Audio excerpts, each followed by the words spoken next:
Alhamdulillah kita kembali berjumpa dalam kajian khusus muslimah. Tapi banyak ikhwan. Pertemuan bulan lalu kita sedang membahas penyebab dari penyimpangan yang dilakukan oleh para wanita. Kita di awal-awal kajian sekarang ini sudah menjelaskan beberapa penyimpangan yang dilakukan oleh kaum wanita dengan berbagai macam bentuk dan variasinya. Bulan lalu kita membahas penyebab pertama dari penyimpangan tersebut, yaitu faktor eksternal berupa adanya godaan syaitan, sumpah dan tekad iblis untuk menyesatkan manusia dan menjerumuskan manusia ke dalam azab yang dahsyat dan abadi di hari kiamat. Poin pertama itu sudah kita bahas di pertemuan yang lalu. Kita lanjut. Penyebab kedua dari penyimpangan yang dilakukan oleh para wanita. Tidak hanya para wanita, ketang, tapi penyimpangan yang dilakukan oleh seluruh manusia, termasuk kaum laki-laki. Apapun bentuk penyimpangan adalah maradul qalb, sakitnya hati. Bukan lever, bukan. Bukan sakit hati karena ditolak ketika ngelamar, bukan. Tapi hati yang terjangkiti oleh penyakit hati, baik syubhat ataupun syahwat. Syubhat melahirkan dorongan untuk bermaksiat, untuk berdosa. Syubhat melahirkan dorongan untuk memiliki pemahaman yang keliru dan salah tentang ajaran Islam ini. Terjerumuslah ke dalam syirik, baik besar ataupun kecil. Terjerumuslah ke dalam kufur, baik kufur besar ataupun kecil. Terjerumus ke dalam nifaq, terjerumus juga ke dalam kebid'ahan. Itu efek dari penyakit syubhat. Juga penyakit syahwat yang melahirkan dorongan untuk melakukan perbuatan-perbuatan yang Allah haramkan berupa dosa dan kemaksiatan. Ya. Maka baik penyakit syubhat ataupun syahwat, kedua-duanya membuat hati kita menjadi sakit. Sakitnya hati inilah yang menyebabkan manusia terjerumus ke dalam banyak kekeliruan, kesalahan, dan penyimpangan. Bersabda Rasulullah sallallahu alaihi wasallam dalam hadis sahih riwayat Imam Muslim dalam kitab Sahih Muslim. Kata beliau, tu'radul fitanu 'alal qulub 'ardal hasir 'udan 'udan. Fa ayyu qalbin ushribuha nukitat fihi naktatan sauda wa ayyu qalbin angkaroha nukitat fihi nuktatan bayda hatta tasiral qulub ala qalbain qalbin abyad mithla safa la tadurruhu fitnatun madamatis samawati wal ard wal akhar mirbadan kalkuz mujakhiyan la ya'rifu ma'rufan wa la yunkiru munkaran illa ma usriba min hawa.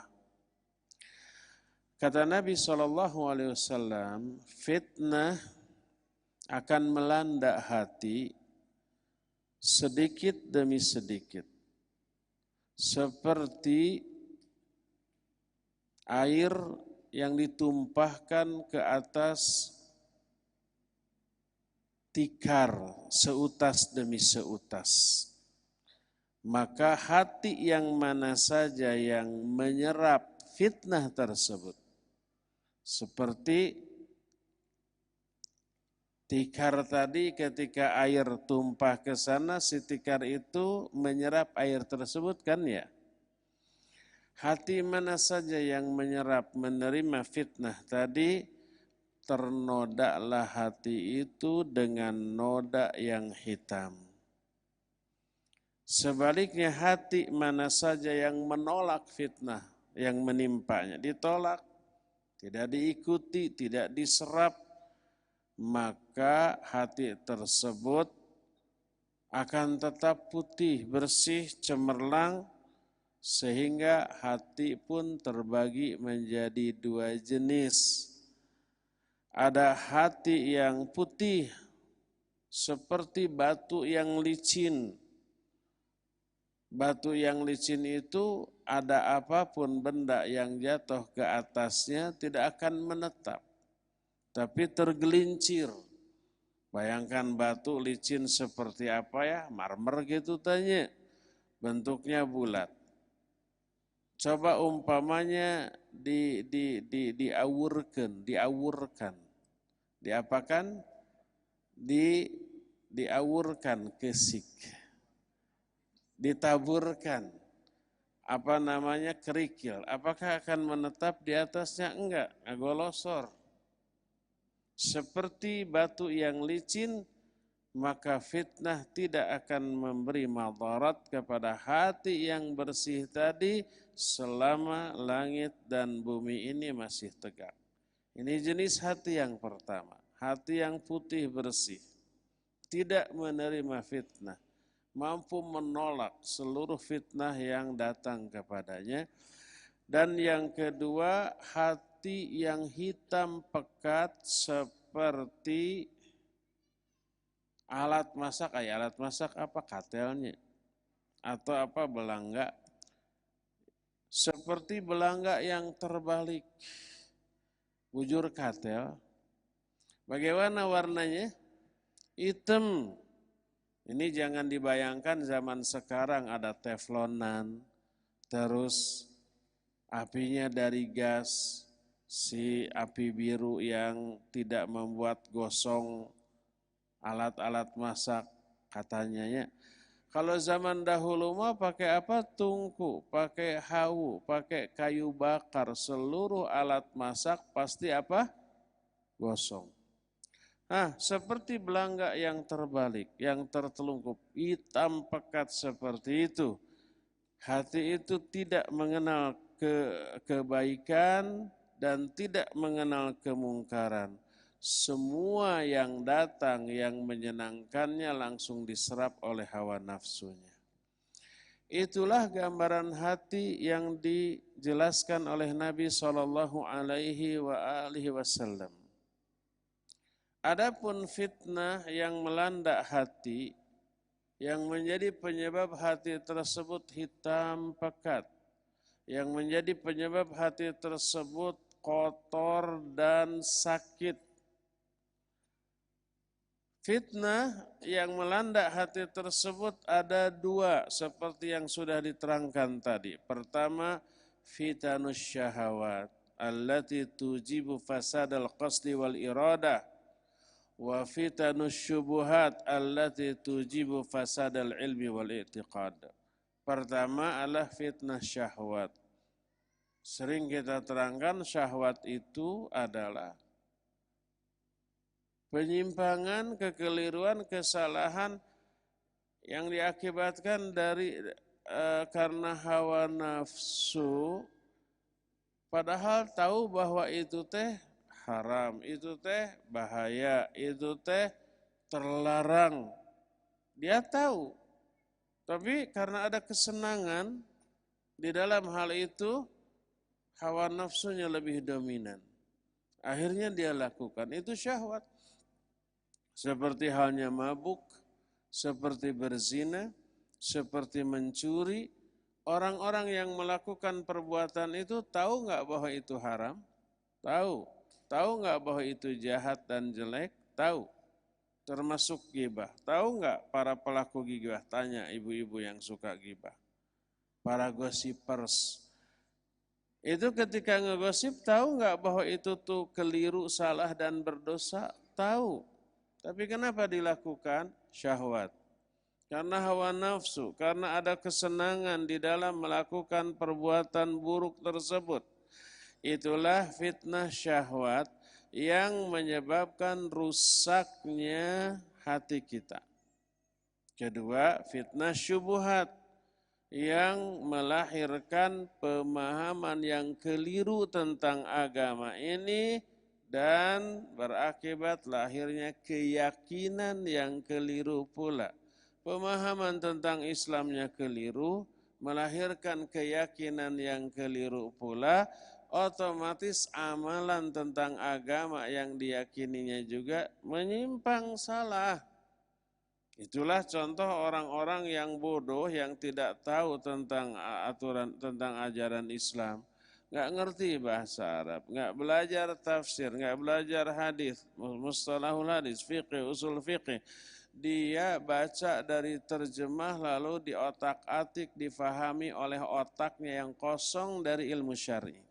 Dia berijtihad dengan kebodohannya, melahirkan syubhat, melahirkan pemahaman yang keliru tentang ajaran Islam. Lebih berbahaya kalau orang ini berani menyampaikan tuh. Berceramah di hadapan khalayak, murni hasil ijtihadnya. Kalau dia membaca ayat, cuma artinya, lafaz aslinya tidak dibacakan. Kalau dia menyampaikan hadis, hanya berkata, Nabi bersabda, begini, begini, begini. Artinya atau bukan artinya, isinya langsung, maksudnya. Baru dia nggak tahu lafaz aslinya, nggak tahu itu hadis sahih atau tidak, siapa periwayatnya, nggak tahu. Lalu dia jabarkan dengan ro'yunya. Itu melahirkan syubhat, keliru, salah. Itu juga termasuk fitnah, ya. Hati bila dilanda fitnah, lalu hati itu menyerap fitnah tersebut. Baik fitnah syahwat, lalu diserap oleh hati itu. Muncul keinginan untuk dosa dan maksiat. Walaupun tahu itu dosa dan maksiat, tapi menyenangkan ketika melakukannya. Dan tidak ada motivasi orang untuk berbuat dosa dan maksiat yang dia ketahui dosanya, kecuali karena kesenangan yang dia rasakan di dalamnya. Berjudi itu menyenangkan apa tidak? Iya, orang bisa lupa diri, lupa waktu, lupa segala macam. Mabuk itu menyenangkan apa tidak? Merennya saya mah nggak tahu dan tidak ingin tahu. Tapi lihat orang-orang ketagihan kayaknya menyenangkan. Walaupun dari segi rasa katanya nggak enak. Terus bikin pusing, bikin mual. Tapi kenapa orang ketagihannya? Berzina itu mah apalagi. Terus bergibah, ada kesenangan di sana? Ada, membuat obrolan menjadi seru. Oleh karena itu, walaupun tahu itu salah dan dosa, dia siap melakukannya. Dia rela untuk menanggung akibat dari dosanya karena itu menyenangkan. Itu syahwat. Sehingga hati ketika ada kesempatan untuk berdosa dan bermaksiat, lalu hati menerimanya, lalu mengamalkannya, melakukannya, hati itu ternoda dengan noda hitam. Satu kali, hitam. Datang lagi 2 kali, terus tambah hitam, tambah hitam. Kalau terus-terusan, maka hitam legamlah hati tersebut ibarat katel yang terbalik.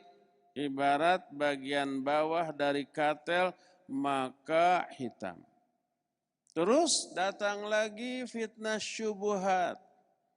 Syubhat ini penjelasan yang keliru tentang agamanya. Disampaikan ayat, disampaikan hadis. Ayat dan hadisnya pasti benar ya. Kalau ayat pasti benar. Hadisnya kalau itu sahih juga pasti benar. Tidak ada ayat atau hadis sahih yang salah. Terus kenapa dianggap keliru atau salah dan berbahaya? Penafsirannya, interpretasinya, penjelasannya, penjabaran dari ayat dan hadis yang benar tadi keliru dijelaskannya. Salah ketika dijabarkannya, menyimpang ketika ditafsirkannya, karena ditafsirkan tanpa ilmu. Pernah dengar nggak bahwa Nabi SAW dulu sesat? Karena ada ayat wa wajadaka dhalan fahada. Lalu ditafsirkan secara keliru. Itu syubhat.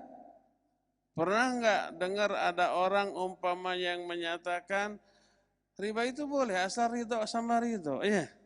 Tak ubahnya seperti apa jual beli asal ridho sama ridho, harga setinggi langit pun asal pembelinya ridho boleh. Riba juga boleh. Yang tidak boleh itu kalau tidak ridho. Si peminjam yang ada ribanya ridho apa tidak? Ya pasti ridho walaupun agak terpaksa. Nggak ada yang ridho 100% nggak terpaksa, nggak ada. Jadi sesuatu yang haram secara syar'i bisa menjadi halal karena keridhoan orang. Mereka bilang bahwa riba itu tak ubahnya seperti jual beli. Persis seperti perkataan orang kafir dalam Al-Quran. Allah menyatakan orang kafir berkata innamal bai'u mithlur riba. Jual beli itu sama, tidak ada bedanya dengan ngerentenkan uang. Riba. Nah itu persis tasyabahat qulubuhum, hati-hati mereka itu serupa. Melahirkan pemahaman yang serupa juga. Lalu dihalalkan. Itu syubhat atau bukan? Ya syubhat. Diterima baik fitnah syubhat atau fitnah syahwat, dua-duanya diterima, maka hitamnya hati orang itu dari dua arah, tambah hitam, tambah legam. Apa akibatnya? Akibatnya terjerumus ke dalam bahaya yang besar dunia dan akhirat. Akibat yang ditimbulkan dari hal ini adalah pertama, ishtibahul ma'ruf alaihi bil munkar. Fala ya'rifu ma'rufan wa la yunkiru munkar. Wa rubbama istahkama fihi hadal marad. Hatta ya'taqil ma'ruf munkaran wal munkara ma'rufan wal haqqa batilan wal batila haqqa. Pertama, samarnya antara yang ma'ruf dengan yang mungkar dalam pandangan orang itu. Orang itu enggak tahu mana yang benar, mana yang salah. Mana yang ma'ruf, mana yang mungkar. Yang ma'ruf tidak dilakukan, yang mungkar tidak diingkari. Dan lebih parah lagi sebaliknya. Yang ma'ruf dianggap mungkar, yang mungkar dianggap ma'ruf. Yang hak dianggap batil, yang batil dianggap hak. Yang sunnah dianggap bid'ah, yang bid'ah dianggap sunnah. Yang adat dianggap syariat, syariat dianggap sesuatu yang aneh. Ada orang yang seperti itu? Banyak. Ini efek pertama dari hati yang sudah hitam legam karena terkotori oleh fitnah. Akibat buruk kedua adalah tahkimuhu hawa ala maja'ar Rasul alaihi salatu wassalam. Wa inqiyaduhu lil hawa wattiba'uhu lah. Kedua, hawa nafsunya menjadi hakim atas ajaran yang dibawa oleh Rasul sallallahu alaihi wasallam. Kalau ada ayat tidak sesuai dengan dengan hawa nafsunya, itu ayat ditakwil. Dia nggak berani menolak ayat. Tapi ditakwil maknanya kepada makna lain yang tidak terkandung di dalam makna ayat tadi. Kalau ada hadis ditolak, sesahih apapun hadis tersebut, karena tidak sesuai dengan hawa nafsunya. Hawa nafsu menjadi hakim terhadap ajaran Nabi SAW. Benar tidaknya suatu hadis tergantung keinginan pribadinya, hawa nafsunya, fikirannya, akalnya, atau ro'yunya. Baru kalau itu sesuai dengan keyakinannya, hawa nafsunya diterima. Walaupun peribahasa hanya dalam bahasa Arab, diterima asal isinya sesuai dengan hawa nafsunya. Tapi kalau ini ayat atau hadis walaupun sahih, tidak sesuai dengan keinginannya ditolak. Ada enggak orang yang menolak hadis tentang lalat? Kata Nabi SAW, "Idza waqa'a dzubabu fi ina'i hadikum." Apabila seekor lalat hinggap di minuman salah seorang di antara kalian. Jangan dibuang, tapi celupkan. Falyagmishu, celupkan dia. Terus ambil dan buang. Lalatnya yang dibuang, bukan minumnya. Karena di salah satu sayapnya ada penyakit, di sayap lainnya ada obatnya. Hadis ini sahih. Ada enggak orang yang menolak hadis ini hanya karena jijik? Ada? Ada enggak yang menolak hanya karena menurut teori kedokteran sih enggak begitu ya? Ada yang seperti itu. Makanya enggak berani, lebih baik minum, dicari alasan. Dan saya mah tidak suka jijik bukan karena menolak hadis itu, tapi karena jijik. Karena jijik akhirnya hadis itu ditolak, dipicen, dibuang. Padahal Nabi SAW menyatakan jangan dibuang minum. Yang dibuang si lalatnya, celupkan kemudian buang si lalatnya, minum airnya. Itu salah satu di antara contoh. Hawa nafsunya menjadi hakim bagi apanya? Bagi ajaran yang dibawa oleh Nabi alaihi salatu wassalam. Seringkali, bedanya penyakit hati dengan penyakit lahir. Orang yang memiliki penyakit hati karena tertimpa syubhat dan syahwat, mereka tidak menyadari bahwa hatinya ini sakit. Dan ketika orang mengingatkan marah, tidak ingin penyakit hatinya diketahui, tidak ingin diungkit, tidak ingin diberi solusi. Beda dengan penyakit lahir, rata-rata agul, tahu agul enggak? Rata-rata ada kesan bangga ingin diketahui orang. Wah, saya punya penyakit agar simpati. Ketika sakit dirawat di rumah sakit atau di rumah gitu, ada yang melayat. Senang apa tidak? Senang. Dinasihati. Kenapa? Oh, ini umpamanya bisul. Tuh lihat. Dikasih tahu kalau bisul jangan banyak makan telur, protein gitu. Oh iya, terima kasih. Senang gitu ya. Akan saya laksanakan. Paling makannya sayur buah kayak begitu. Senang dikasih saran, dikasih solusi. Tapi kalau penyakit batin nggak ingin diketahui orang, umpamanya hasad atau dengki, atau kebiasaan maksiat, tukang mabok, tukang judi dan yang sejenisnya. Diingatkan orang, sudah berapa lama punya hasad? Kalau tadi sudah berapa lama bisul? Sudah seminggu ini nut-nutan mau pecah sebentar lagi. Oh, kalau mau pecah, setelah pecah nanti bakal hilang sakitnya dan sembuh. Lahir peribahasa asa bucat bisul. Asa bucat bisul artinya baru lepas dari masalah yang besar. Ya. Ketika memiliki masalah besar, aduh stresnya, depresinya, pusingnya, wah segala macam. Begitu terselesaikan plong gitu ya, disebut asa bucat bisul. Seperti bisul mau bucat, sebelum bucat tuh nyut-nyutannya luar biasa katanya. Sakit, begitu bucat hilang sakitnya. Dan itu akan sembuh. Paling tapakan. Ada bekas. Nah, sudah berapa lama bisul? Sudah seminggu. Sebentar lagi pecah. Iya, terima kasih doain. Itu penyakit lahir. Tapi kalau penyakit batin, sudah berapa lama punya hasad dan dengki? Marah apa tidak? Marah. Kalau hasad ya, ini obatnya. Sering-sering ngaji Quran. Sering-sering hadir ke pengajian. Coba bergaulah dengan orang-orang soleh dan tinggalkan pergaulan dengan orang-orang yang salah. Nerima apa tidak? Tidak. Dia akan marah. Usil amat kamu kepada hati saya. Kan gitu.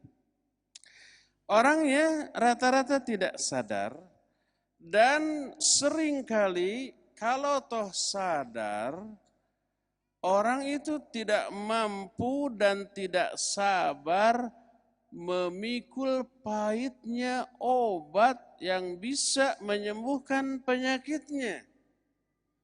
Sama kadang-kadang dengan penyakit lahir.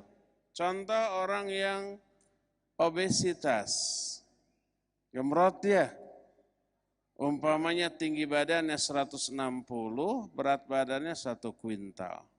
Kebayang nggak kayak apa? Obesitas. Dia tahu dirinya bermasalah. Apa solusinya? Diet ketat. Jangan makan nasi. Jangan makan yang terbuat dari tepung. Jangan makan bala-bala dan semua yang ada minyak. Jangan makan daging. Jangan makan durian. Jangan makan kambing. Terutama yang masih hidup. Dia tahu harus melakukan semua itu. Terus apa yang dimakan? Buah, sayur. Sayurnya jangan pakai garam.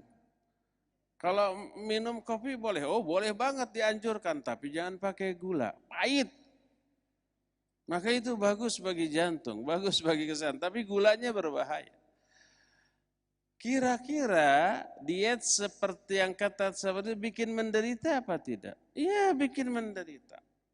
Sehingga banyak orang yang tidak mampu. Gendut-gendut lah. Daripada gak bisa makan apa-apa ya. Akhirnya kan begitu ya.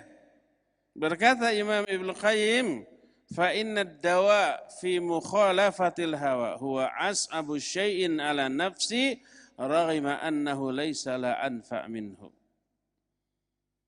Kata beliau sesungguhnya obat bagi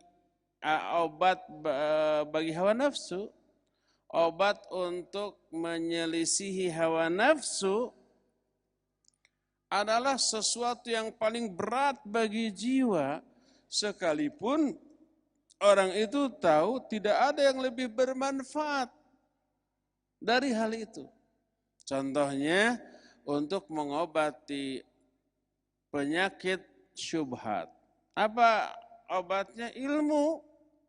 Ngaji, belajar secara rutin, kontinu, berada di lingkungan para penuntut ilmu dan orang-orang yang berilmu, itu obat bagi penyakit syubhat. Agar syubhat-syubhatnya ini hilang. Ketika ada seorang sahabat yang berlumuran darah, terluka parah. Pada waktu subuh dia junub. Mau sholat wajib apa? Mandi. Dia bingung, kalau mandi dia bisa tambah parah bahkan bisa mati. Kalau nggak mandi nggak bisa sholat. Dia nanya ke para sahabatnya, ada rukhsah nggak, ada keringanan nggak saya untuk tidak mandi? Kata para sahabatnya, tidak ada, kamu wajib mandi. Jawabannya ini adalah syubhat, karena salah, karena keliru. Akhirnya orang ini mandi dan mati. Sampai berita ini kepada Nabi SAW. Beliau marah. Beliau menyatakan, qatalahumullah. Mereka telah membunuhnya. Telah membunuh orang tadi. Semoga Allah memerangi mereka. Limadha lam tas'alu fa inna syifa'al ayyi as-su'al. Kenapa mereka tidak bertanya terlebih dahulu? Karena sungguhnya obat bagi kebodohan adalah bertanya. Fa inna syifa'al ayyi. Ayyi ini kebodohan, kedunguan. Obatnya adalah bertanya, obatnya ilmu. Menunjukkan kebodohan itu penyakit. Penyakit syubhat karena kebodohan. Obatnya adalah ilmu. Obat bagi syubhat adalah ngaji. Ngaji sesuatu yang berat apa tidak? Super berat. Bagi ahli syubhat, ahli syahwat, super berat. Kebayang ngaji itu harus duduk di tempat yang keras gitu ya. 2 jam, tidak ada tempat bersandar, tidak bisa browsing, tidak bisa chatting, tidak bisa membuka gadget. Nggak tahu ahwat mungkin bisa buka tuh. Kalau ikhwan nggak bisa. Kalau ada kelihatan ditegur. Kalau ahwat kan nggak kelihatan. Tapi malu merenannya. Nggak bisa macam-macam, harus duduk 2 jam. Pinggang panas, bujur panas. Kemudian nahan kantuk yang luar biasa, menderita. Aduh, untuk bisa sehat dari syubhat tuh harus begini dan ini tiap hari lagi. Kebayang bete-nya. Akhirnya daripada begini lebih baik hangout. Lebih baik mejeng-mejeng jalan-jalan di mall. Lebih baik nongkrong-nongkrong di kafe. Bawa uang saja 5.000 cukup air mineral, wifi gratis 24 jam. Kan begitu tuh. Karena apa? Karena berat. Maka orang banyak yang tidak sukses di dalam mengobati syubhat dan syahwat ini. Berkata Rasulullah SAW tentang urgensi dari kondisi hati terhadap amalan. Beliau menyatakan, ala wa inna fil jasadi mudghah. Idza salahat salahal jasadu kulluhu wa idza fasadat fasadal jasadu kulluhu ala wahyal qalb. Ingat bahwa di dalam jasad manusia ada segumpal daging. Bila segumpal daging ini baik, baiklah seluruh jasadnya. Bila buruk, seluruh jasadnya juga buruk. Maknanya, dan ingat segumpal daging ini adalah hati. Maknanya, bila hati ini baik, maka jasad atau anggota tubuh yang lain akan melakukan perbuatan baik sebaik kondisi hatinya. Hati yang baik akan memerintahkan tangannya, kakinya, matanya, otaknya, semuanya untuk melakukan amalan-amalan yang baik.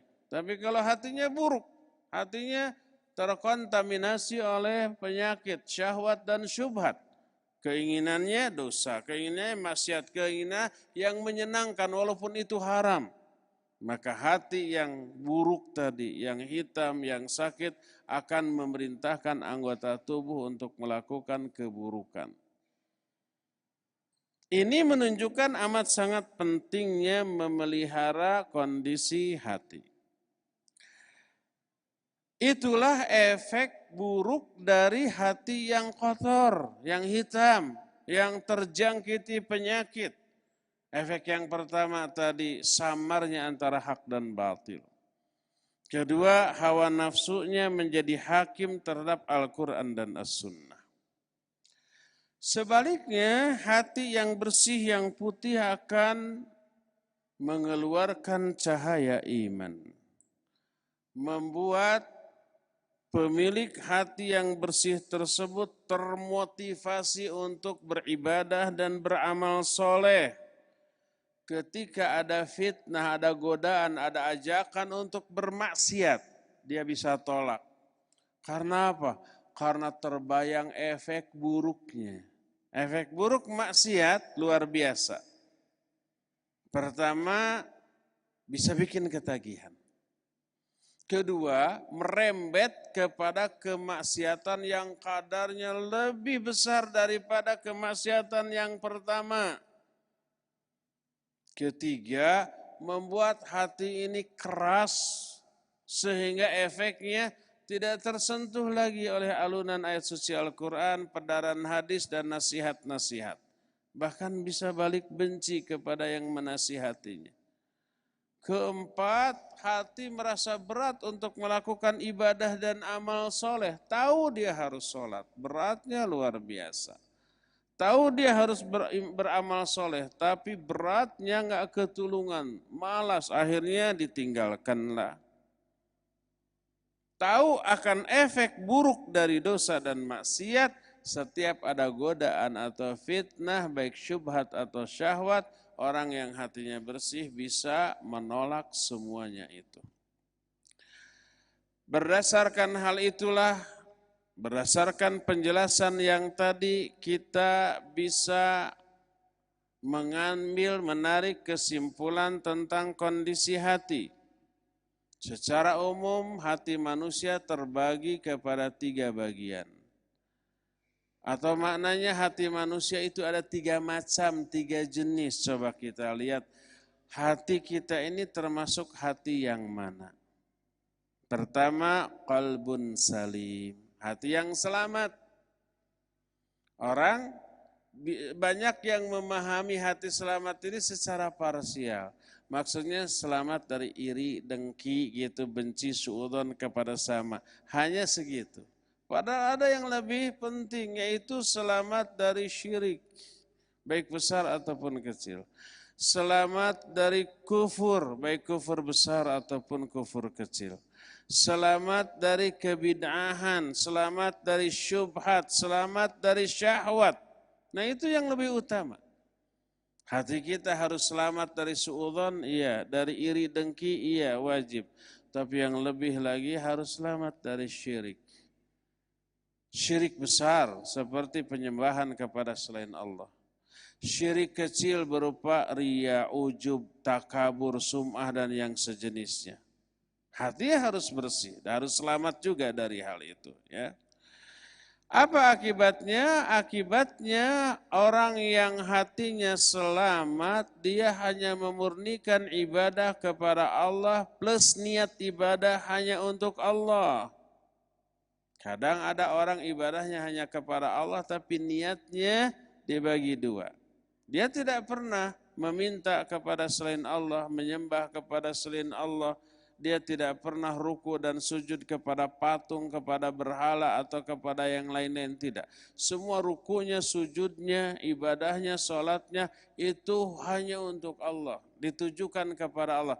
Tapi seringkali niatnya dibagi 2. Sebagian untuk Allah, sebagian untuk pujian manusia. Sebagian untuk Allah, sebagian untuk kepentingan dunia. Ini sama syirik. Syirik kecil. Ya, riya, ujub, sum'ah, takabur itu termasuk yang mengotori hati. Orang yang memilikinya, orang itu hatinya belum selamat dari penyakit. Efek dari hati yang selamat. Pertama, dia hanya akan beribadah kepada Allah. Kedua, dia hanya meniatkan ibadahnya untuk Allah dan bukan untuk dunia. Ketiga, nah ini yang penting, yang tidak kalah pentingnya. Dia dalam beribadahnya kepada Allah, selain ditujukan kepada Allah, selain niat untuk Allah, dia beribadahnya sesuai dengan syariat yang Allah tetapkan. Tidak ngarang-ngorong sendiri tentang tata cara ibadahnya. Tidaklah Allah memerintahkan kita ibadah, kecuali Allah pun menetapkan tata caranya yang sudah gamblang. Tidak hanya berupa penjelasan lisan, berupa ayat, tapi juga ada contoh real, yaitu dari utusannya. Siapa utusannya? Nabi Muhammad SAW. Cara ibadah kepada Allah salah satu sholat. Nih sholatnya begini. Dicontohkan oleh Nabi SAW. Sallu kama ra'aitumuni usolli. Sholatlah kalian sebagaimana kalian melihat aku sholat. Sholatlah kalian seperti sholat aku yang kalian lihat. Jangan ditambah, jangan dikurang, apalagi dirubah. Maka orang yang hatinya selamat, selain ikhlas, selain ibadah hanya karena Allah, niat ibadahnya khusus karena Allah, juga tata cara ibadahnya semuanya ingin di on the track, ingin di atas rel, di atas aturan Allah dengan cara mengikuti contoh dari Rasulnya Sallallahu Alaihi Wasallam. Orang seperti ini tidak akan mendahului Allah dan Rasulnya. Makna mendahului Allah tidak akan berbicara tanpa berpedoman kepada Al-Quran dan hadis. Tidak akan melakukan perbuatan ibadah pun sampai ada perintah untuk melakukan ibadah tersebut. Siapa orang yang berbicara tentang agama tanpa nas landasan Al-Quran dan As-Sunnah, berarti dia mendahului Allah dan Rasulnya.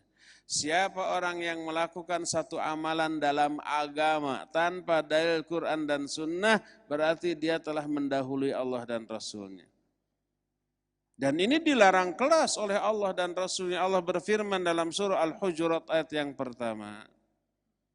Kata Allah, ya ayyuhalladzina amanu, la tuqaddimu baina yadayillahi wa rasulihi wattaqullah.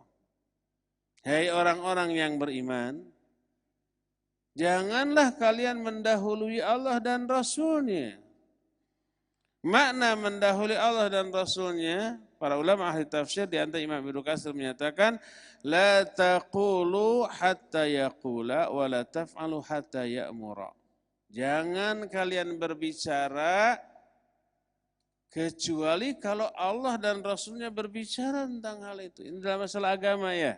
Dalam masalah agama, lain lagi dengan urusan dunia bebas selama tidak ada larangan. Kalau dalam agama, dalam beragama, nggak boleh berbuat atas nama agama. Kecuali kalau ada perintah, baik yang wajib ataupun yang sunnah. Jadi makna la tuqaddimu baina yadayillahi wa rasulihi, maknanya la taqulu hatta yaqula.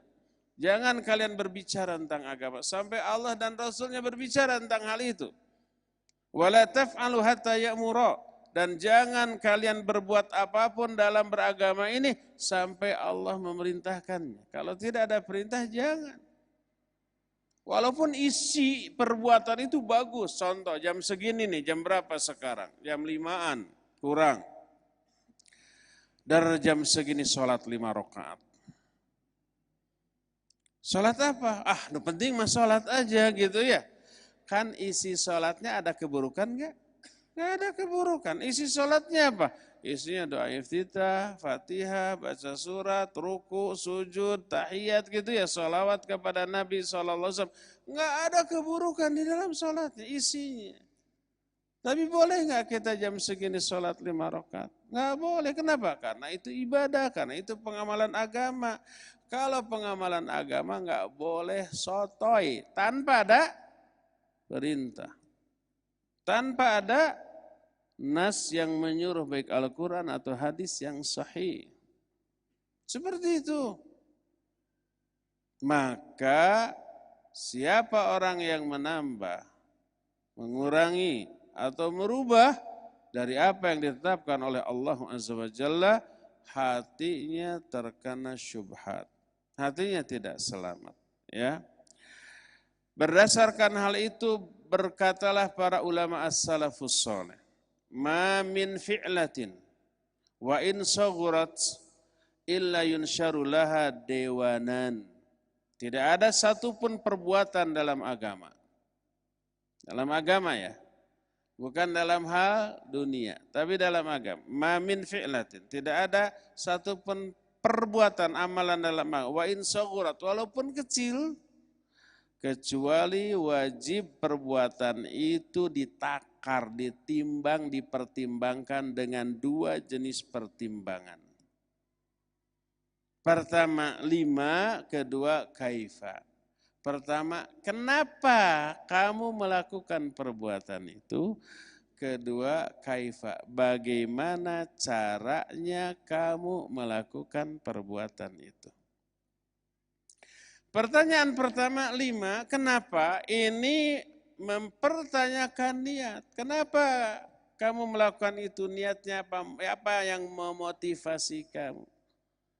Apakah karena ingin ridha Allah Azza wa Jalla, ingin ampunannya, ingin pahalanya, ingin surganya, ingin diselamatkan dari api neraka atau murka dan azabnya, atau karena ingin kepentingan-kepentingan dunia, ingin dipuji orang, ingin dibayar orang, ingin dikasih likes oleh jutaan orang, ingin dikasih jempol. Apakah begitu? Ini yang pertama. Pertanyaan pertama ini mengusik niat kita ketika mengamalkan. Menyentuh niat kita, mempertanyakan niat kita. Ya. Adapun yang kedua, kaifa, bagaimana cara kamu melaksanakan amalan itu? Apakah dengan cara yang kamu karang-karang sendiri? diadopsi dari kultur, budaya, dan kebiasaan? Ataukah caranya itu dengan melaksanakan amalan itu persis seperti yang dicontohkan oleh Nabi kita Muhammad SAW. Dua ini yang menjadi bahan pertimbangan dilaksanakannya sebuah amalan. Dan dua-duanya harus benar landasannya. Pertama, kenapa kita melakukan itu? Lillahi ta'ala. Kenapa? Karena Allah memerintahkan itu. Rasulnya menganjurkan itu. Dan anjuran Rasul pasti berdasarkan wahyu, perintah dan keinginan Allah Azza wa Jalla. Itu landasannya. Allah memerintahkan, Allah menjanjikan pahala, Allah menjanjikan surga, Allah menjanjikan dihapusnya dosa, Allah menjanjikan diselamatkannya kita dari api neraka dengan mengamalkan semua itu. Kita ingin semua itu, itu motivasi kita. Ikhlas. Ingat, yang namanya ikhlas adalah mengamalkan amalan untuk meraih semua yang Allah janjikan untuk orang-orang yang mengamalkan itu. Termasuk beramal karena ingin surga. Ikhlas apa tidak? Ikhlas. Jangan kebablasan. Oh, hati-hati loh. Sholat kalau ingin surga syirik. Kata siapa itu syirik? Nabi SAW pernah enggak memotivasi orang beramal dengan iming-iming surga? Bukan pernah, sering sekali. Ya, seorang sahabat Imran bin Husain datang, ya Rasulullah, dullani ala amalin adkhulu bihil jannah. Wahai Rasulullah, tunjukkan kepadaku satu amal yang menyebabkan aku masuk surga dengan amalan itu. Apa kata beliau? Fa'alaika bis-shaum la mithlalah. Kalau gitu kamu harus saum. Saum itu tidak ada bandingannya, dengan saum kamu masuk surga. Orang ini termotivasi. Kan gitu. Datang seseorang mau perang, ya Rasulullah, in qutiltu fi sabilillah, ya. Wahai Rasulullah, kalau aku terbunuh di jalan Allah sekarang ini, maka apa yang aku dapat? Kata Nabi SAW, surga. Langsung dia melemparkan buah Arab apa? Kurma yang ada di sana lemparkan, langsung dia lari ke medan perang. Apa motivasi dia lari ke medan perang? Ingin surga. Jadi Allah di dalam Al-Quran, Nabi-Nya dalam hadis yang sahih, banyak memotivasi orang untuk beramal dengan iming-iming surga ataupun neraka. Iming-iming surga ataupun iming-iming dibebaskan dari api neraka. Ya ayyuhalladzina amanu, hal adullukum ala tijaratin tunjikum min adzabin alim. Tu'minuna billah wa rasuli wa tujahiduna fi sabilillah bi amwalikum wa anfusikum. Dzalikum khairul lakum in kuntum ta'lamun. Hai orang-orang yang beriman, mau enggak aku tunjukkan kepada kalian satu perniagaan yang bisa menyelamatkan kalian dari api neraka, yaitu iman kepada Allah, kepada Rasul, jihad di jalan Allah dengan harta dan jiwa. Ada enggak orang yang termotivasi jihad karena ingin selamat dari azab Allah? Banyak. Niatnya ingin selamat dari api neraka. Iya. Itu ikhlas apa tidak? Ikhlas. Jangan sampai kebablasan. Ya, hati-hati loh. Kalau ibadah karena ingin surga itu syirik. Kalau ibadah karena takut neraka itu syirik. Ini omongan dari mana? Ini omongan bertolak belakang dengan Al-Quran dan As-Sunnah. Ini omongan lahir karena parsialnya pemahaman dia tentang makna ikhlas. Dia mah ikhlas itu amalan yang ditujukan untuk meraih ridho Allah semata-mata. Kalau selain ridho Allah, ingin surga, ingin diselamatkan dari api neraka, ingin pahala, itu mah tidak ikhlas. Ini orang salah keliru dalam memahami makna ikhlas. Kita kan punya pembahasan kitab Al-Ikhlas yang kita bahas setiap 2 pekan sekali Ahad sore ya. Ahad besok tuh. Bukan besok, 3 hari lagi. Ya, besok mah Jumat. Ahad Jumat. Ahad sekarang kita akan ada kajian Kitabul Ikhlas di Padalarang sana. KBP. Kota Baru Parahyangan. Di sana tuh. Ba'da asar sama, jam 4 sampai menjelang maghrib seperti ini. Makna ikhlas kita perdalam dari penjelasan para ulama tentang hal itu ya. Jadi beramal karena ingin surga, beramal karena ingin diselamatkan dari api neraka, itu tidak keluar dari zona keikhlasan. Itu ikhlas. Karena Allah dan Rasulnya mengiming-imingi kita dengan surga, dengan diselamatkannya dari api neraka untuk beramal. Ya. Jadi yang pertama, 5. Kenapa kamu melakukan amalan itu? Ini menyangkut niat. Karena Allah merintahkan, Rasulnya merintahkan. Ya, untuk Allah. Untuk meraih apa yang Allah janjikan bagi orang-orang yang mengamalkan amalan ini. Faktor niat, faktor motivasi. Kedua, kaifa, bagaimana cara kamu mengamalkan amalan tersebut? Maka dengan cara seperti yang dicontohkan oleh Nabi SAW. Berkata Imam Ibnu Qayyim, "Fatariqut takhallus minas su'alil awal bitajridil ikhlas wa takhallus minas su'alil tsani bitahqiqil mutaba'ah wa salamatul qalbi min iradatin tu'aridul ikhlas wa hawa yu'aridul ittiba'." Jawaban bagi pertanyaan pertama, kenapa kamu mengamalkan itu?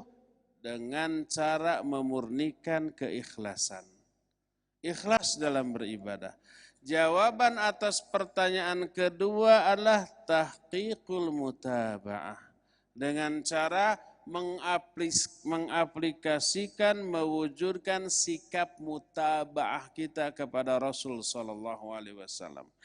Ini inti dari 2 kalimat syahadat. Ikhlas adalah la ilaha illallah dan mutaba'ah adalah Muhammadur Rasulullah. Inti dari 2 kalimat syahadat adalah ikhlas dan mutaba'ah.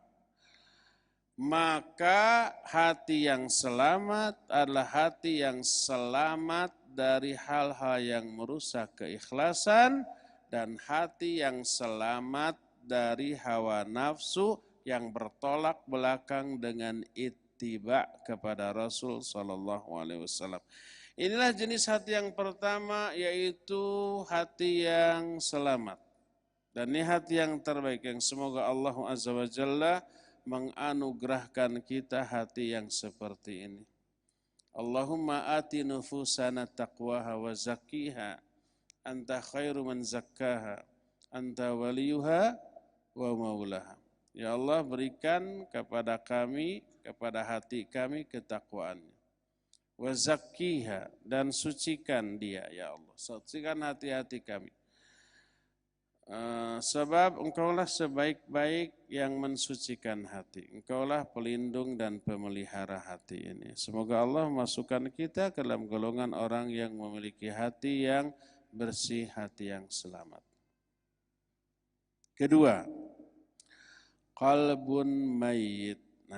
Naudzubillah ya. Jenis hati yang kedua adalah hati yang mati. La hayata fihi. Tidak ada kehidupan di dalam hati itu. Fahuwa la ya'rifu rabbah wa la ya'buduhu bi amrihi wa la yuhibbuhu wa yardah. Dia ini tidak mengenal penciptanya, tidak mengenal Allah. Tidak beribadah kepadanya, tidak melaksanakan perintahnya, tidak menjauhi larangannya. Bal huwa waqifun ma'asyahawat wa ladzatihi. Walau kana fiha sukhtu rabbihi wa ghadabuh. Dia hanya bergelimang dengan syahwat dan kelezatannya. Sekalipun di sana ada murka dan azab Allah Azza wa Jalla. Fahuwa la yubali idza faza bi syahwatihi wa hadhihi. Dia tidak peduli dengan semuanya selama dia ini bersenang-senang dengan syahwatnya. Baik Allah ridho ataupun tidak ridho, dia tidak peduli. Itulah hati orang-orang kafir. Itulah hati orang-orang yang jauh dari ajaran Islam. Itulah hati orang-orang non-muslim yang sekaligus kafir. Ya pasti kalau non-muslim pasti kafir. Mana yang lebih keras, kafir atau non-muslim? Kalau non-muslim berarti selain muslim. Kalau kafir berarti selain non-muslim. Sama. Ketiga, semoga Allah menjauhkan kita dari jenis hati yang kedua. Qalbun marid, hati yang sakit. Nah ini kebanyakan kaum muslimin ini, mungkin kebanyakan di antara kita, saya nggak berani menyatakan seluruh nama. Mungkin di sini ada satu dua yang soleh namanya. Tapi kebanyakan mah rada soleh. Soleh nanti rada.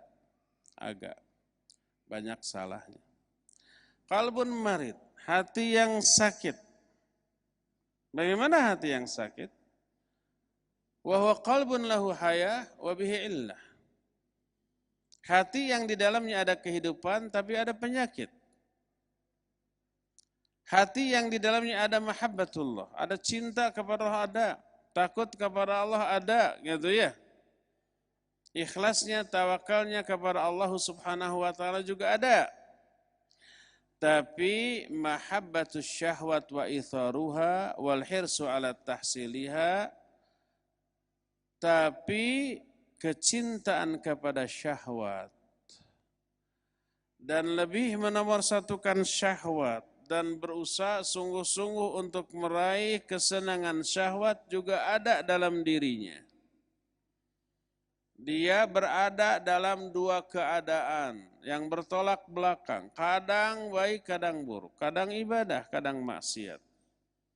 Kadang beramal soleh, kadang beramal salah.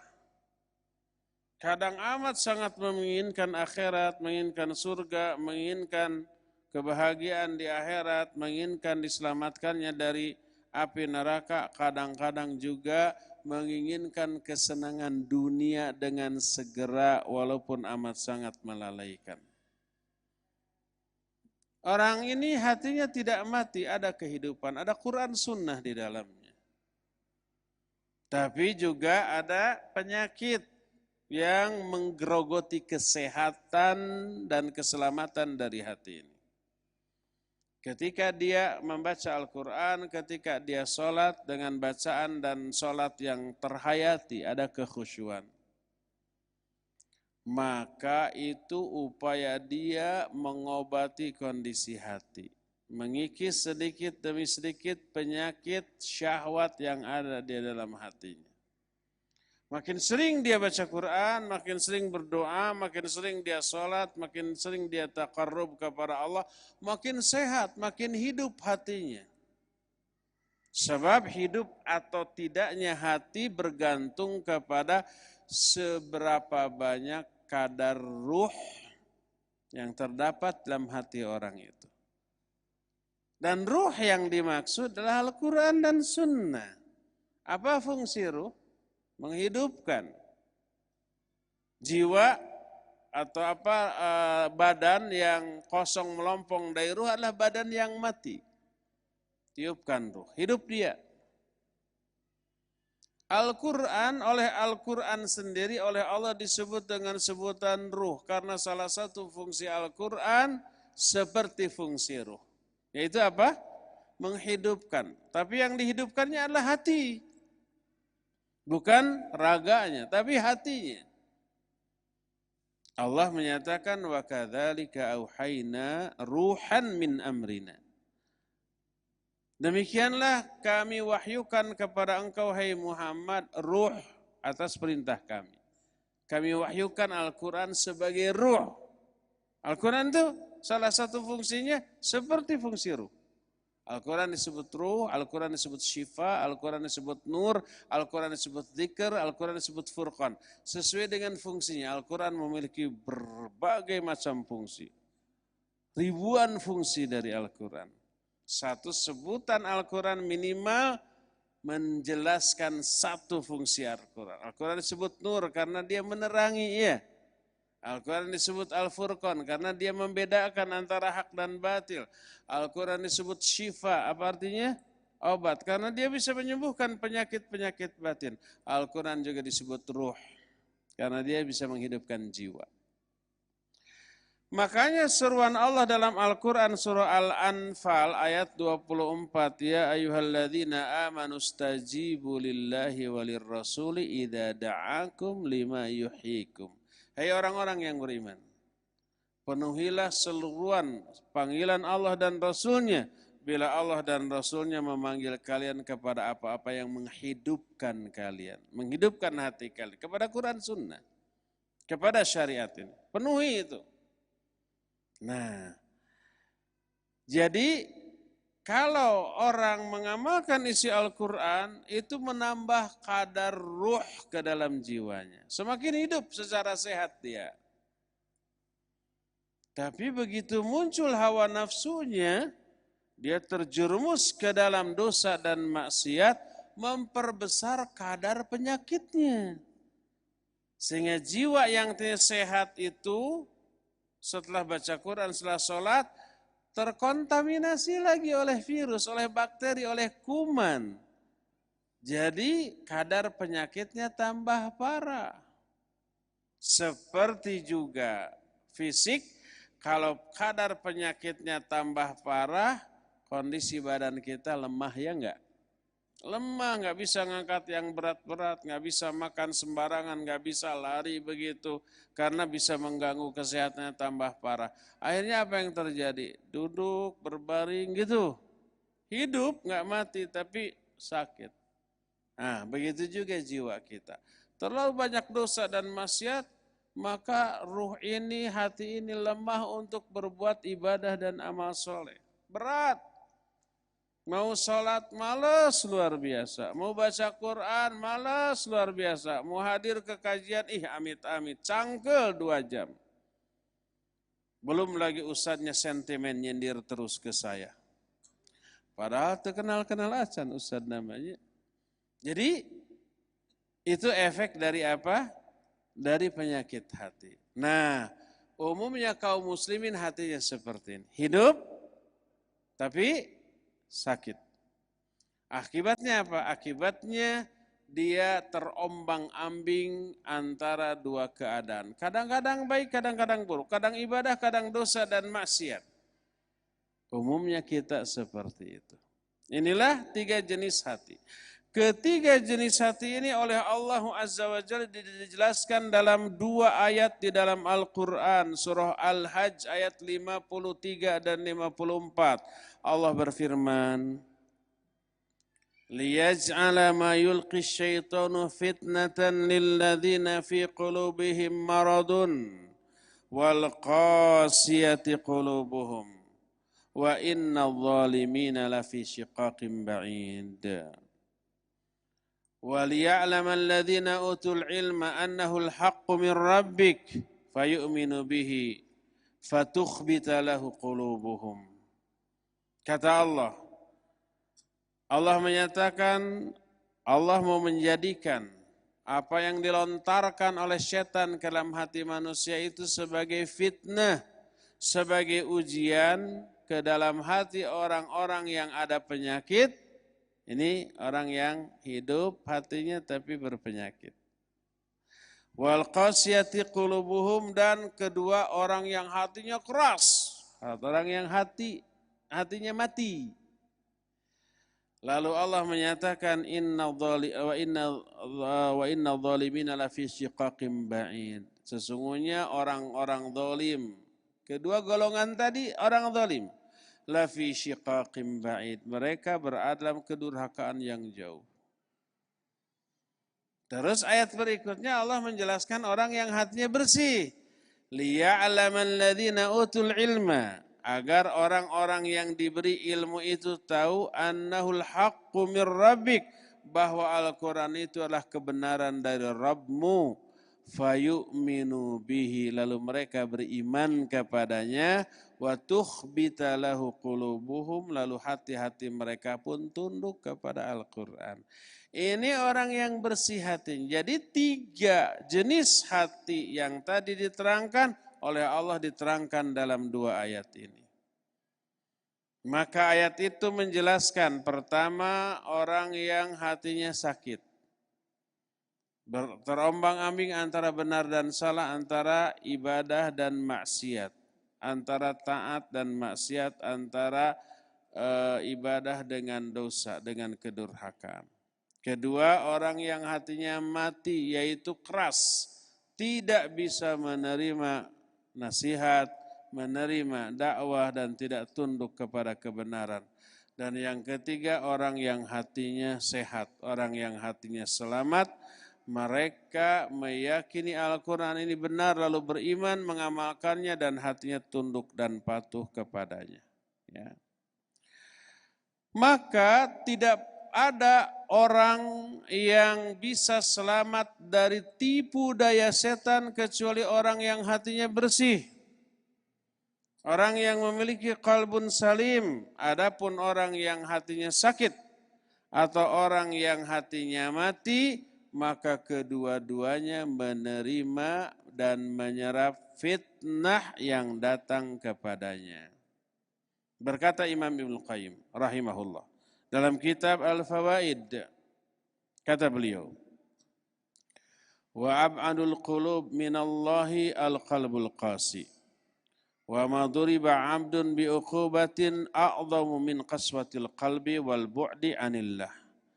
Wa qaswatu min arba'ati asya' idza zawajat qadral hajah al-akal wan naum wal kalam wal mukhalatah. Kata Imam Ibnu Qayyim, hati yang paling jauh dari Allah adalah hati yang keras. Coba perhatikan kalimat selanjutnya. Tidak ada hukuman yang lebih besar yang Allah berikan kepada seorang mukmin dibanding dengan dikeraskannya hati orang itu oleh Allah dan dijauhkan oleh Allah. Kenapa orang itu keras hatinya? Oleh Allah dikeraskan. Kenapa Allah mengeraskan hati hamba? Hukuman atas kedurhakaan hamba itu kepada Allah Azza wa Jalla. Lalu kata beliau, perhatikan, dan wa qaswatu min arba'ati asya, penyebab orang bisa keras hatinya karena 4 hal. 4 hal ini mubah. Idza jawazat qadral hajah, tapi melebihi kadar yang dibutuhkan. Keempat perkara yang mubah ini bila berlebih-lebihan menyebabkan hati keras. Perhatikan. Apa yang 4 ini? Pertama al-akal, makan. Makan jangan berlebih-lebihan. Banyak makan, bukan hanya gemrot. Gemrot iya. Tapi nanti malas gerak. Anak muda sekarang nyebutnya mager. Ya enggak? Malas. Pengennya tidur. Makan, tidur. Makan, tidur. Kedua, tidur. Ketiga, berbicara. Keempat, mukhalatah. Mukhalatah itu katakanlah bergaul. Keempat ini hukum asalnya apa? Mubah. Makan, tidur, berbicara, bergaul hukum asalnya mubah. Tapi kalau berlebih-lebihan berbahaya. Makan berlebih-lebihan berbahaya. Tidur berlebih-lebihan berbahaya. Bisa tumpul otak, bisa kena erep-erep itu. Syaraf motoriknya bisa melemah dan kurang respon kepada syaraf sensoriknya. Perintah dari otak ada, tapi kok anggota badannya susah untuk digerakkan. Itu karena terlalu banyak tidur. Itu yang disebut dengan fenomena apa tadi? Erep-erep. Kalau orang selain orang Sunda nyebutnya erep-erep. Salah, erep-erep. Itu yang kedua. Yang kedua. Ketiga, kalam berbicara. Berbicara kemasannya mubah. Tapi kalau lebihan, bawel, cerewet, ini lebay, ini bikin orang muak. Dan yang keempat, mukhalatah. Bergaul dengan orang. Bergaul boleh. Tapi jangan berlebih-lebih, terus saja bergaul.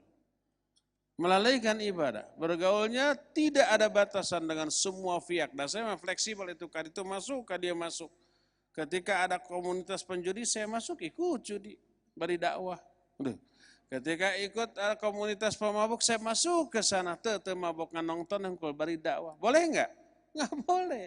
Dakwahnya boleh, tapi mukhalatahnya itu yang enggak boleh. Ya. Al-mar'u 'ala dini khalil, falyanzur ahadukum may khalil. Ketika kawan-kawan saya ke dugem, saya ikut masuk ke dugem, tapi saya memang ikut joget, saya ikut mabuk ya. Nyari-nyari kesempatan beda umpamanya ada mic oleh orang yang nyanyi nggak kepake, saya masuk lalu dakwah. Bisa begitu? Bisa, itu nggak bisa begitu, bisa langsung ini bukan masjid, botol-botol itu melayang, bisa. Nggak begitu cara dakwah. Ada kaidah, ada etika dalam berdakwah ya. Nah itu kata Imam Ibnu Qayyim, keempat hal itu kalau berlebih-lebihan bisa menyebabkan hati ini menjadi keras. Berdasarkan hal itulah Allah berfirman, walau annahum fa'alu ma yu'adzuna bihi lakana khairal lahum wa asyaddu tathbita. Seandainya mereka itu melakukan apa yang dinasihatkan, apa yang disampaikan dari Quran Sunnah, lakana khairal lahum, maka pasti itu lebih baik bagi mereka dan nanti mereka akan lebih kokoh kedudukannya. Ini umum untuk semua orang, tidak hanya kepada akhwat. Penyebab kedua dari mukhalafah itu dari penyimpangan terhadap syariat, terhadap aturan Allah, adanya adalah karena hati yang berpenyakit. Maka obati hati itu, kalau itu penyakit syubhat, obati dengan ilmu. Kalau itu penyakit syahwat, obati dengan iman dan amal soleh. Fokus kepada kedua ini. Terus gali ilmu, pelajari ilmu dan terus amalkan, maka kedua-duanya menjadi obat bagi penyakit syubhat dan syahwat. Ya, cukup sampai di sini saja dulu. Insyaallah kita jumpa kembali hari Kamis ketiga sebulan yang akan datang. Kamis depan kita kembali ke amalan hati ya. Subhanakallahumma bihamdik, asyhadu an la ilaha illa ant, astaghfiruka wa atubu ilaika. Alhamdulillahirabbil alamin. Wassalamualaikum warahmatullahi wabarakatuh.